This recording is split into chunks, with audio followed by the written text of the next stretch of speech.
This is the story of a world where people are so obsessed with their favorite celebrities that if a star gets a disease, they want to get it too. This helps them feel a deep connection with their star and share their pain. The film begins with Sid March, the main character of our story. Sid works for the Lucas Clinic. This is no ordinary clinic. It buys diseases and blood viruses from highly famous celebrities. When a celebrity falls ill, the clinic takes their blood and slightly changes the virus inside it so that it only affects the person who pays to experience the disease, stopping it from spreading to anyone else.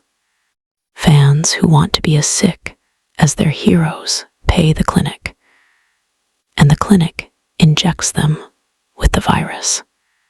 Sid's partner in this company is Derek, a specialist who collects the viruses. Hannah is the clinic's biggest client. She is also a huge star worldwide, and people are obsessed with everything she does. She is often deliberately made sick, so the virus can be taken from her body and sold for money. It is nearly impossible to steal any virus from this clinic and sell it illegally. But Sid is very clever. While working at the clinic, he secretly steals the virus and injects it into his own body. This means he is using his body as a hidden container to smuggle the virus out of the company without getting caught. He then goes home and uses a machine to take all the virus out of his blood. He purifies his blood to remove the sickness. He then gives the virus to a man named Arvid to sell on the black market. Arvid works for a company that uses cells from celebrities' bodies to safely create artificial meat for people to eat. Yes, this world is very strange. Arvid cheats his company, just like Sid. He also steals celebrity cells from his job. Then, in his home lab, he artificially makes the meat and sells it on the black market. They are all involved in this crime. One day, Sid's coworker Derek, who also worked at the same company, is caught stealing viruses and gets arrested by the police. Sid's company receives news that Hannah has fallen ill again. Since Sid used to manage Hannah's blood collection, he gets the job. Sid goes to Hannah's home to take a blood sample. He hopes the company will take the sample from him soon. But Sid himself wanted Hannah's new virus so he could sell it on the black market. Driven by greed, he injects Hannah's infected blood into his own body. But this time, he takes a huge risk. He knew very well that the company modifies the virus before injecting it into a fan's body. This stops it from spreading widely and making fans deadly sick. However, Sid had not made this change, and he knew the dangers. He had planned to clean his blood as soon as he got home, using a machine to remove all the virus from his body. But things go much worse than he imagined. He gets a high fever on the way and feels dizzy. Upon reaching home, he turns on his machine and discovers that the parts meant to remove the virus from his body are broken, making him even more sick. He lies there full of regret, and when he turns on the news, he hears something shocking. Hannah has died from the exact same virus that is currently in his body. Is he going to die too? The entire city goes into chaos. Fans go crazy to get Hannah's deadly virus. And the crazy part is, Sid still has the virus. He has a great chance to make a lot of money by selling it. But he might die first because he does not have the machine to remove it from his body. Sid goes to a shady doctor to get his machine fixed, and the doctor introduces him to a gang leader named Levine. Besides being a gangster, Levine was a smuggler. But he did not smuggle drugs. He smuggled these illegal viruses. In exchange for repairing the machine, Levine demands a price. Levine asks Sid for his blood, which contains Hannah's virus. But Sid refuses, because if he gives it all to Levine, what will he sell? He risked his life for this virus. When Sid tries to leave and cancel the deal, Levine and his men forcefully capture Sid and take his blood.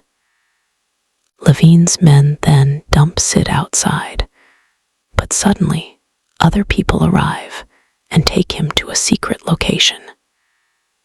There, Sid learns shocking news. Hannah is not dead yet. In fact, she is still alive, but in a very serious condition. Her doctor tells Sid that Hannah was purposely given the virus to make her sick and later sell it. The worst part is that a rival company played a trick and changed the virus so it cannot be recognized or treated, which will lead to her death. It turns out the doctor himself is a huge fan of Hannah and even took a piece of Hannah's skin to attach to his own arm.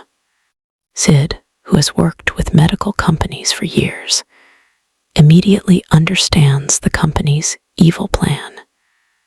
Whoever created the virus wanted to kill Hannah. Her death would make the virus very famous, allowing the company to make millions. The doctor called Sid because Sid knew how these companies made their viruses. Sid, while researching the virus, quickly discovers the company that created it. With the company identified, they plan to go there and get a cure for Hannah's virus. But before Sid can act, Levine captures him again. Levine wants to show Sid dying on live TV, since Sid is infected with Hannah's virus. Levine knows that when fans find out, they will be desperate to watch Sid die and will pay a lot of money to see it. Sid has no chance to escape for a long time. But when Levine gets close, Sid draws his own infected blood and threatens Levine, saying, "I will inject this into you." By threatening Levine and his guards, Sid manages to escape. He finds a safe place, but now he is alone and very sick. He realizes that being a good person does not work in this world. Only money and power matter. For this reason, he leaves Hannah's doctor and goes to the rival company that created the virus to kill Hannah. He makes a dark deal with that company. A long time later, we see Sid fully healthy. It is revealed that he made a deal to let Hannah die and helped arrange a contract between Hannah's family and the medical company. Hannah's family gave her dead body to this company in exchange for a huge amount of money. The company placed her body in a special machine that can constantly grow clone cells of her. They inject the virus into her artificial cells. Sid then extracts the virus from these clones and sells it to fans. Sid himself is a huge fan. His obsession reaches a terrifying level when he cuts the arm of Hannah's cloned body and starts drinking her blood. Now a new story begins, and we see a middle-aged couple. We are introduced to Gerald and his wife, Jessie.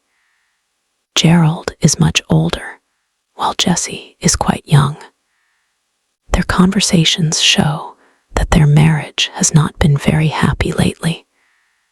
Despite their issues, they have not divorced because they both want to make it work. They are going on a vacation to give their relationship another chance. On the way, a stray dog runs in front of their car, and Gerald panics and slams on the brakes. They notice that the dog is eating a dead animal on the road. This shows them that the nearby forest is wild, and the animals are very hungry.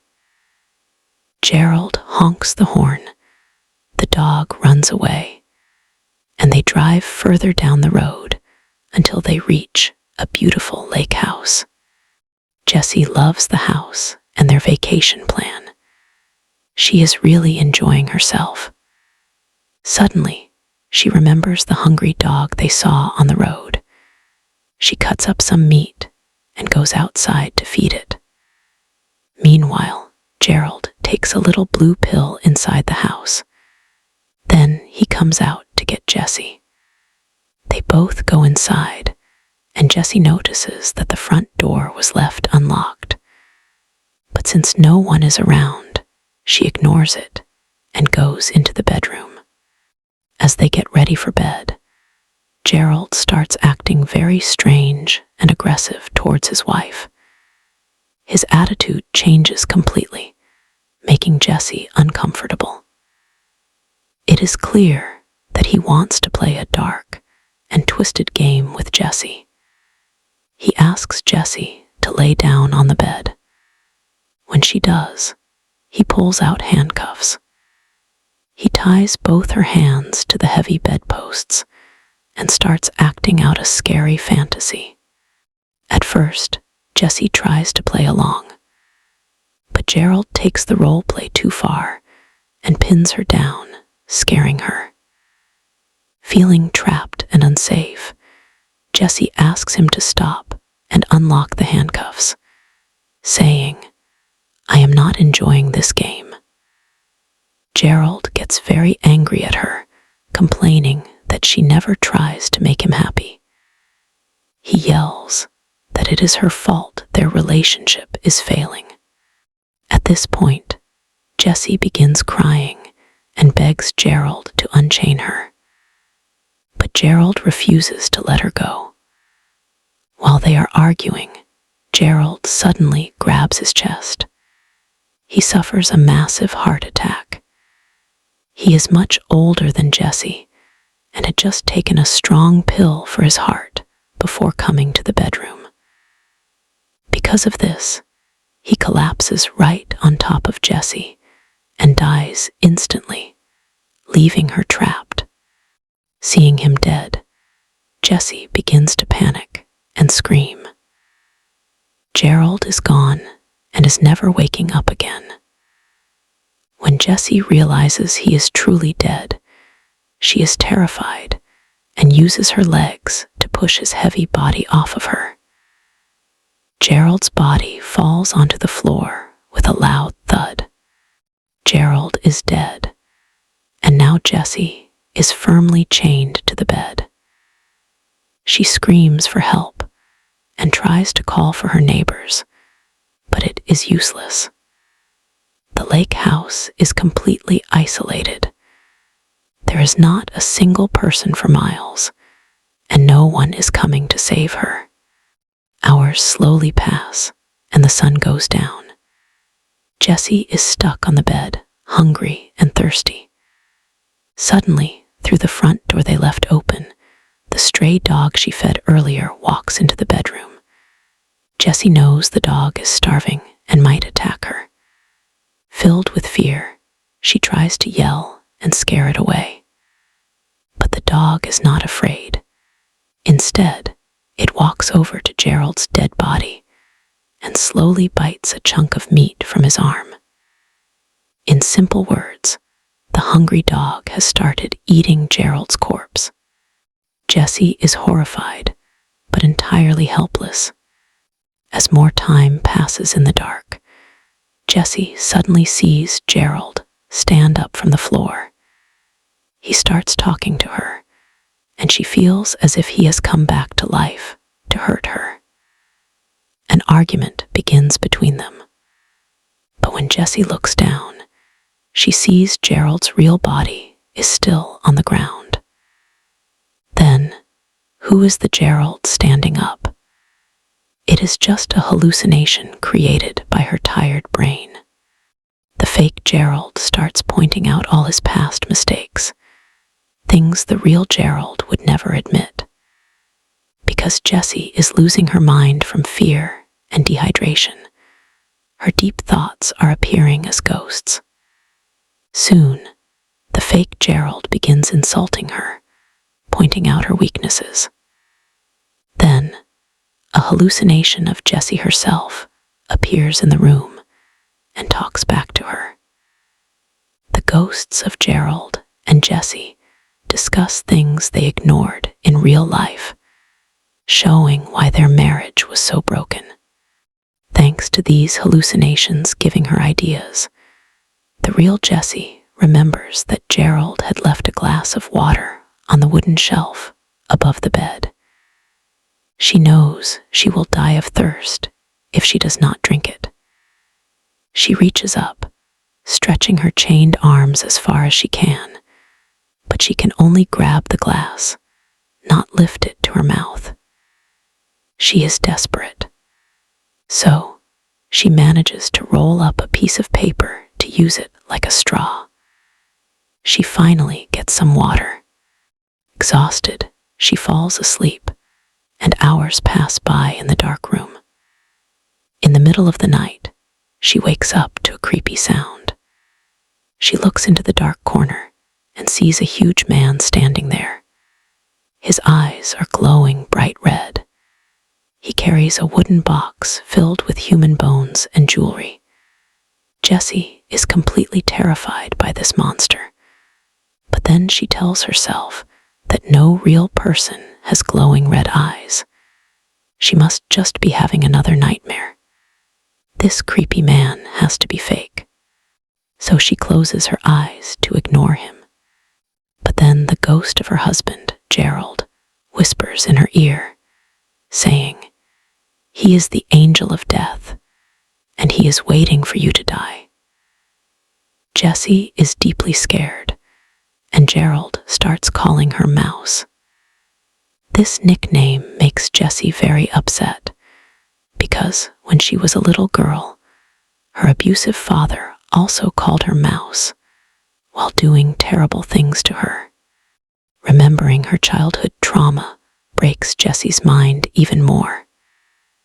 And now, the ghosts of herself and Gerald begin mentally torturing her, constantly reminding her that she was always weak and made terrible choices in her life. As a child, she never spoke up against her abusive father. And when she grew up, she married Gerald, a selfish man who controlled her. He always used her for his own needs, treating her like an object. At this moment, Jessie is forced to face the darkest memories of her life. She remembers that her mother knew what her father was doing, but her mother chose to stay silent.